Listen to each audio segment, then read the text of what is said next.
மக்கள் கட்சி தொடங்கியது போராடுறது எல்லாம் மருத்துவரையா தான், அதில் ஒன்றும் மாற்று கருத்தே இல்லை.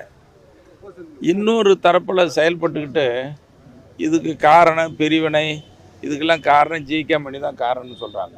இது முழுக்க முழுக்க திட்டமிட்டு பொய் வதந்தி பரப்புறது. இந்த வதந்தியை மக்கள் நம்பக்கூடாது அப்படின்னு மக்களை நான் உங்கள் மூலமாக அன்போடு கேட்டுக்கொள்கிறேன். காரணம் என்ன, மருத்துவரையே அரசியல் அனுபவம் இல்லாதவரா விவரம் இல்லாதவரா மணி சொன்னால் கேட்பாரா? இதில் சரி, மருத்துவர் அன்புமணி அப்பா கூட வந்து பேசுகிறான், ஜிகே மணி வேண்டான்னு தடுக்க முடியுமா? இது ரெண்டு பேரும் சேர்ந்து முடிவெடுத்தால் முடிவெடுக்கலாம்.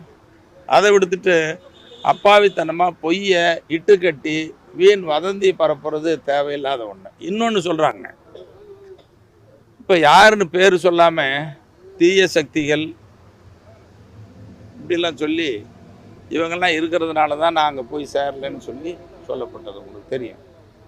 அன்னைக்கும் சொன்னேன், அந்த தீய சக்திகள் யார் யாருன்னு சொன்னால் அவங்கெல்லாம் ஐயா கிட்டேருந்து விலகிக்கிற வந்து ஐயா கூட சேர்ந்து செயல்பட்டால் நல்லதுன்னு கூட அன்றைக்கி சொன்னேன். நான் மறுபடியும் என்ன சொல்லப்படுதுன்னா, நீங்கள் அரசியலேருந்து விலக வேண்டியதில்லை, ஜிகே மணி அருளும் சட்டமன்ற உறுப்பினர் பதவி ராஜினாமா பண்ணால் போகுதுன்னு சொன்னாங்க. இப்போவும் சொல்கிறேன், வந்து ஐயா சொல்கிறது கேட்டு ஐயா உங்கள் கூட செயல்படுறேன்னு சொல்லி வந்தால் நல்லது நடக்குது. நான் ஜிகே மணி நாளைக்கே சட்டமன்ற உறுப்பினர் பதவி ராஜினாமா பண்ணுறதுக்கு தயாராக இருக்கிறோம்.